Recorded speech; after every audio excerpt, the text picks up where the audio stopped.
สวัสดีครับทุกคนวันนี้พีทมายืนอยู่กลางใจเมืองย่านเพลินจิตนะครับซึ่งพีทเนี่ยก็ไม่ได้มาส่องทำเลเหมือนครั้งก่อนๆนะแต่พีทอาจจะพาทุกคนมารูมทัวร์คอนโดที่คอนโดนิวได้ซื้อคอนโดไว้ลงทุนปล่อยเช่านั่นเองซึ่งพีทเนี่ยก็มาทำหน้าที่ตกแต่งคอนโดปล่อยเช่านะครับทุกคนเนรมิตจากห้องเปล่าๆให้ห้องนั้นดูมีฟังก์ชันมากขึ้นซึ่งห้องที่คอนโดนิวได้ซื้อไปนะครับจะเป็นห้องใช้ขนาด1ห้องนอนขนาด35ตารางเมตรนะครับซึ่งจะอยู่บนทำเลย่านเพลินจิตนี่แหละถนนวิทยุนี่แหละครับเป็นคอนโดล่าสุดจาก AP นะครับก็คือไลท์วันไวเลสนั่นเองสำหรับทำเลถนนวิทยุนะครับใครๆก็รู้เนาะว่าทำเลนี้เป็นทำเลที่อยู่กลางเมืองสุดๆการที่จะหาคอนโดสักห้องนึงเนี่ยแบบอยู่อาศัยหรือว่าอะไรก็ตามก็ถือว่าเป็นรายไอเทมสุดๆเลยนะครับเหตุผลนี้เองนะครับก็คือทำให้คอนโดนิวเนี่ยได้ตัดสินใจซื้อลงทุนแล้วก็อาจจะปล่อยเช่าหรือขายต่อในอนาคตนั่นเองแล้วอย่างหนึ่งเนี่ยก็คือตอนที่เราซื้อห้องนี้มานะครับราคาก็จะอยู่ประมาณ 100,000 ปลายๆต่อตารางเมตรซึ่งเป็นราคาที่ดีมากทุกคนในปัจจุบันเนี่ยราคา 200,000 อัพต่อตารางเมตรแล้วนะครับทุกคนแม้ตัวคอนโดไลท์วันไวเลสเนี่ยจะไม่ได้อยู่ติดกับ4แยกเพลินจิตกับถนนวิทยุมากเท่าไหร่นะแต่ก็สามารถเดินมาขึ้นรถไฟฟ้าเพลินจิตได้นะครับส่วนการปล่อยเช่านะครับทุกคนจากที่ดูแล้วเนี่ยคนเช่าส่วนใหญ่ในย่านนี้จะเป็น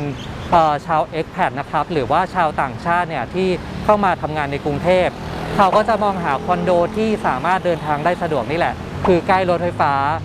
เดินจากคอนโดมารถไฟฟ้าเนี่ยอยู่ในระยะที่เดินได้อะครับแต่ต้องบอกว่าในช่วงนี้เป็นช่วงของโควิดเนาะก็คือชาวต่างชาติอาจจะเข้ามาน้อยนิดนึงก็ในการปล่อยเช่าคอนโดในช่วงนี้ก็อาจจะลำบากนิดนึงมันก็อาจจะมีการแข่งเรื่องของราคากันเยอะพอสมควรนะครับซึ่งเป็นช่วงที่แข่งขันกันสูงมากทีเดียวเป็นช่วงที่ยากลำบากอยู่เหมือนกันกลับเข้ามาเรื่องการตกแต่งคอนโดปล่อยเช่ากันดีกว่าสิ่งที่พีทได้รับโจทย์มานะครับทุกคนก็คือการตกแต่งคอนโดปล่อยเช่า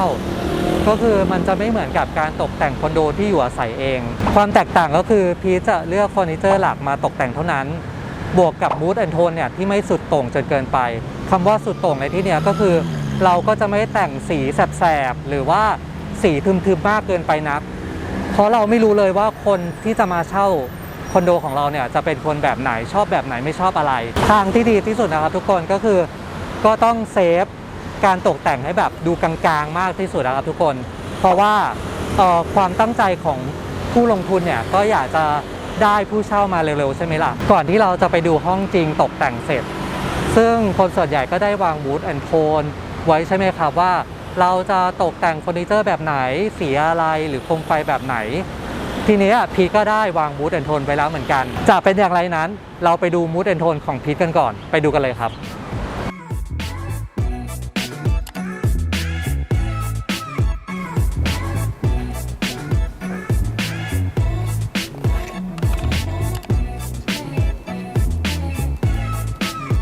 มาดูมูดแอนด์โทนกันครับซึ่งใครหลายคนเนี่ยก่อนที่จะตกแต่งบ้านตกแต่งคอนโดหรือตกแต่งห้องใดๆเนี่ย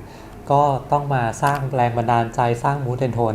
ว่าห้องเราจะเป็นแบบไหนก่อนใช่ปะซึ่งพีทเองเนี่ยก็ไปหาตามเว็บไซต์ต่างๆอย่าง Pinterest ครับมันก็จะเป็นเว็บไซต์ที่รวมของตกแต่งของมีดีไซน์ตกแต่งบ้านเยอะมากเลยใช่ไหมพีทก็ไปดูในนั้นแหละแล้วพีทก็พิมพ์รูปหลายอย่างไว้เยอะแยะมากมายก็อาจจะมาเป็นแนวทางครับว่าเราจะตกแต่งยังไงบ้างมีมูดแอนด์โทนยังไงบ้างเป็นสไตล์ไหนบ้างอะไรอย่างเงี้ยครับซึ่งพีก็คิดไว้แล้วครับว่าห้องที่เราจะตกแต่งจะเป็นมูดแอนด์โทนยังไงบ้างพีก็จะเลือกมูดแอนด์โทนที่มีความเป็นเอิร์ธโทนมีความเป็นฟีลโคซี่โมเดิร์นนะครับอยากให้ลองนึกภาพว่าสมมติว่าถ้าผู้เช่าคนมาเช่าเราครับกลับมาจากที่ทำงานหรือมาถึงห้องอะไรเงี้ยอยากให้เขาได้ฟีลที่เป็นแบบมีความอบอุ่นหน่อยก็คือการเลือกใช้สีน้ำตาลสีขาวและอาจจะมีสีน้ำเงินสีกรมท่าครับเข้ามาเบรนกับสีน้ำตาลให้เพิ่มความมีมิติมากขึ้นก็เลยจะเลือกมูดแอนด์โทนประมาณนี้ก็อาจจะมีสีทองเข้ามาแต้มๆหน่อยอาจจะเป็นของตกแต่งเล็กๆครับให้ดูลักชัวรี่นิดๆแต่ถ้าแบบของตกแต่งอาจจะถ้ามีของที่ถูกใจนะอาจจะมาวางเพิ่มเติมแต่ถ้าไม่มีก็เดี๋ยวดูกันว่าจะเป็นชิ้นไหนได้บ้าง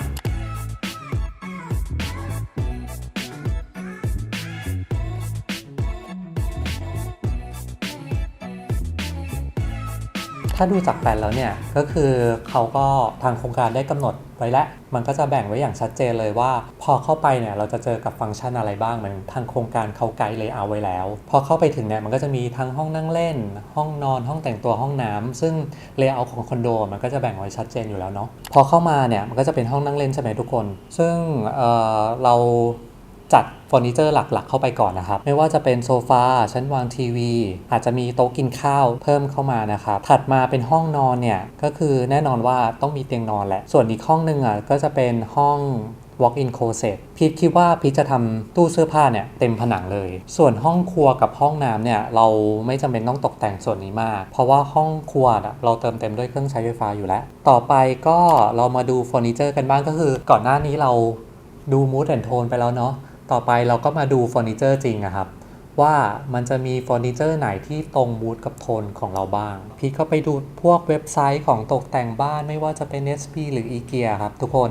ก็จะประมาณนี้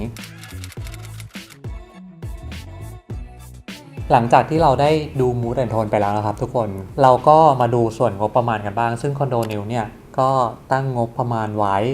150,000 บาทก็คือไม่เกินนี้งบเนี้ยก็คือรวมเครื่องใช้ไฟฟ้าแล้วด้วยนะส่วนหน้าตาที่ห้องเนี่ยได้ตกแต่งแล้วเนี่ยจะมีหน้าตาเป็นยังไงเดี๋ยวไปดูกัน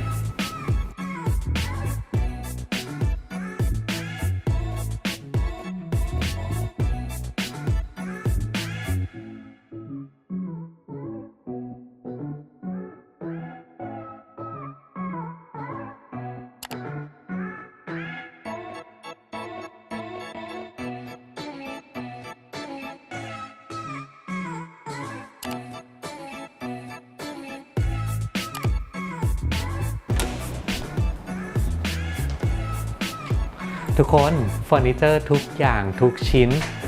จัดลงตัวหมดแล้วนะครับก็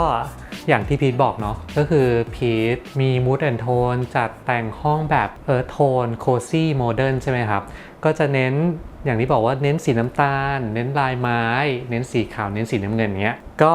ตรงตามที่ได้วางแผนไว้ไหมก็ตามนี้เลยทุกคนพีจะไล่ไปทีละจุดเลยเนาะตั้งแต่เริ่มห้องนั่งเล่นก่อนเลยก็ห้องนั่งเล่นนะครับเฟอร์นิเจอร์ชิ้นหลักๆเนี่ยก็จะเป็นสีน้ำตาลเป็นวัสดุไม้เนาะอย่างเช่นอันนี้ก่อนขอแนะนำอันนี้ก่อนเพราะว่ามันเป็นเขาเรียกว่าเฟอร์นิเจอร์ฟิตอินนะครับความหมายของเฟอร์นิเจอร์ฟิตอินก็คือเราก็ให้ช่างมาวัดระยะต่างๆเนาะแล้วก็ทำตามที่เราออกแบบนั่นแหละว่าจะแบบมีตู้ยังไงขนาดเท่าไหร่อะไรอย่างเงี้ยครับอยากให้ได้เป็นแบบฟิลชั้นวางทีวีรูปตัว L อะไรอย่างเงี้ยครับมีช่องเก็บของต่างๆมีช่องวางรองเท้าอะไรอย่างเงี้ยไว้ให้เป็นระเบียบเรียบร้อยเนาะก็ใช้วัสดุไม้กับหน้าบานสีขาวมันก็จะดูแบบฟิลแบบ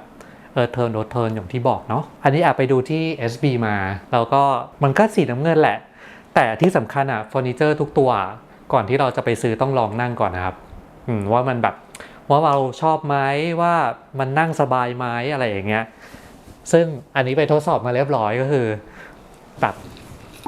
นั่งนุ่มสบายแน่นอนและที่สำคัญคือมันลงล็อกกับผนังพอดีครับทุกคนตัวโครงสร้างมันจะมีเสามีผนัง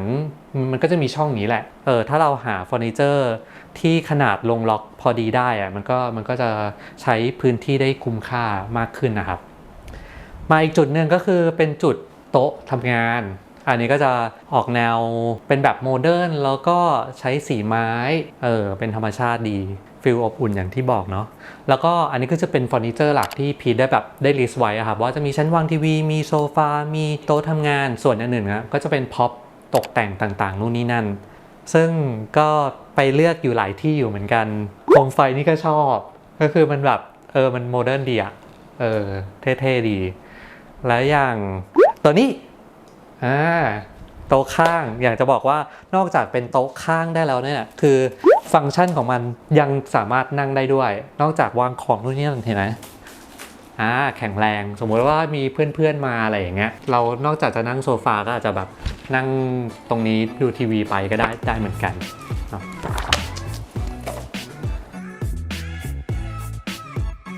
แล้วก็ชิ้นนี้ก็คือเราซื้อแต่กรอบมา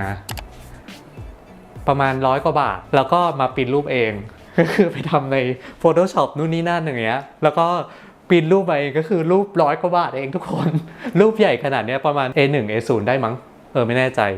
100 กว่าบาทปริ้นมาแบบฟิลแบบเอาเป็นแบบโมเดิร์นทรงเลขาคณิตอะไรอย่างเงี้ยให้เข้ากับธีมที่เราตั้งไว้เนาะจากที่พีทตกแต่งมันก็จะมีปัญหาอยู่จุดหนึ่งครับทุกคนจากตัวชั้น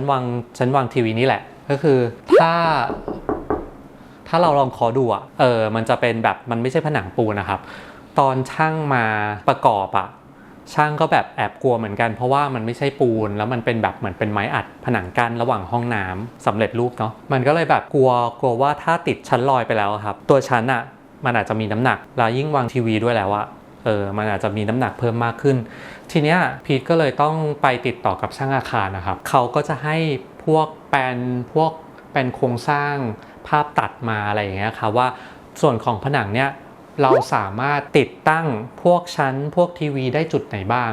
ไม่ใช่ว่าทุกระยะทั้งผนังมันจะติดได้ทั้งหมดนะทุกคนแต่เราต้องเลือกดูว่ามันจะมีแผ่นไม้หนาๆไว้อยู่ครับภายใต้ผนังเนี้ยที่เราสามารถเจาะแขวนได้อันนี้ก็เป็นข้อควรระวังสำหรับคนที่แบบจะติดอะไรบนผนังถ้าแบบมันไม่ใช่ปูนนะครับอันนี้ก็จะเป็นภาพรวมผมนี่ก็คือซื้อมาจากทางออนไลน์เหมือนกันมันก็จะเป็นแบบเพิ่มลวดลายให้กับห้องหน่อยอะไรอย่างเงี้ยครับอันนี้ก็จะเป็นห้องนั่งเล่น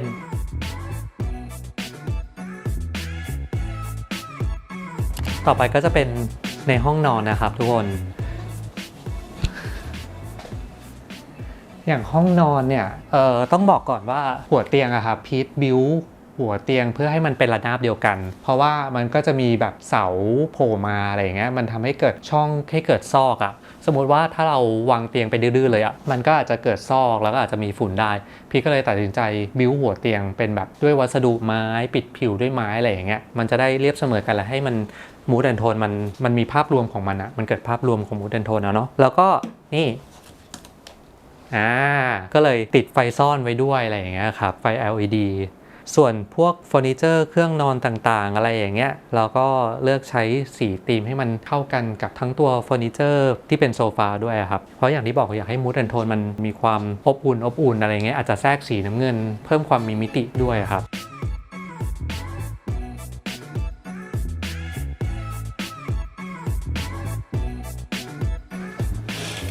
ก็ปกติแล้วการติดม่านนะครับมันก็จะติด2ชั้นอยู่แล้วม่านโปร่งกับม่านทึบซึ่งพีทก็เลือกใช้ม่านสีเข้มหน่อยอะไรอย่างเงี้ยตัดกับสีวอลเปเปอร์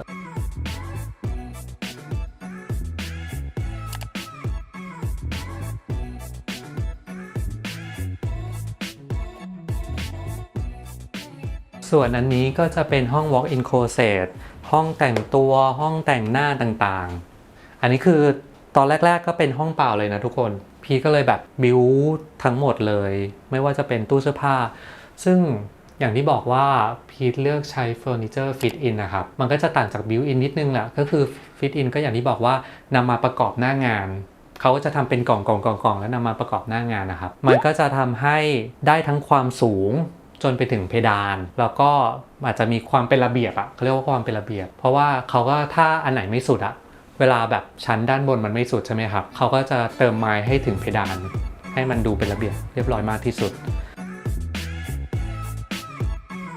อย่างโต๊ะนี้ก็เป็นแบบโต๊ะแต่งหน้าเนาะก็คือก็พี่ก็เลยแบบบิวเต็มผนังเลยครับจากที่ออกแบบไปแล้วช่างเขาแนะนำมาครับก็คือ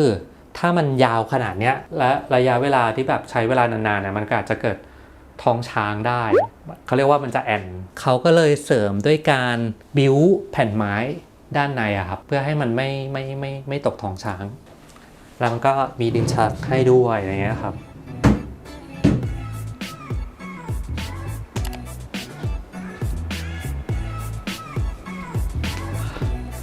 อันนี้ก็เป็นภาพรวมทั้งหมดที่พีทได้แต่งคอนโดไปนะครับก็ภาพรวมนี้คือถูกใจเลยนะแต่อาจจะมีขัดเล็กๆน้อยๆครับก็คืออย่างเช่นวอลเปเปอร์เวลามาติดตั้งสีมันจะอาจจะแบบไม่ได้ตรงใจตอนที่เราเลือกสักหน่อยเพราะว่าอะไรตอนที่พีทไปเลือกครับทางเซลล์ครับเขานำแคตตาล็อกมาให้เลือกบริเวณตรงล็อบบี้ไงแล้วมีทั้งแสงธรรมชาติอะไรต่างๆ มันอาจจะเวลาที่เราดูสีวอลเปเปอร์ตอนนั้นอ่ะมันก็อาจจะตรงใจเราอ่ะเพราะว่ามันเป็นสีน้ำตาลอ่อนๆโทนที่เราได้คิดไว้อะครับแต่หลังจากที่ติดตั้งเสร็จแล้วเนี่ยสีอาจจะเพี้ยนไปบ้างเพราะว่าอะไรเพราะว่าทั้งที่สีไฟอะครับมันอาจจะเป็นแบบสีแบบออกเหลืองๆหน่อยหรือว่าแสงธรรมชาติมันไม่ได้เข้ามาในห้องมากขนาดนั้นอะไรอย่างเงี้ยอาจจะทำให้สีวอลเปเปอร์เนี่ยแบบดรอปลงไปอีกอะไรอย่างเงี้ยครับแต่ถ้าถามว่าถูกใจไหมก็ถูกใจแหละด้วยความที่ลายวอลเปเปอร์มันมีความเป็นมีมิติของวอลเปเปอร์ครับมันก็จะทำให้ห้องดูมีอะไรมากขึ้นภาพรวมก็ถูกใจแหละก็อย่างที่บอกว่าก็ถูกใจเลยแต่อาจจะมีขัดเล็กๆน้อยๆเท่านั้นเองทั้งหมดนี้ก็เป็นการตกแต่งห้องปล่อยเช่าจากคอนโดนิวนะครับซึ่งไม่ใช่แค่เช่าอย่างเดียวนะสำหรับใครที่มองหาห้องที่กลางใจเมืองอย่างนี้อยากจะทั้งเช่าอยากจะทั้งซื้อก็ติดต่อคอนโดนิวมาได้นะครับก็จะได้ห้องหน้าตาแบบนี้เลยแล้วก็จะได้วิวสวยๆจาก Embassy แบบนี้ด้วยนะครับ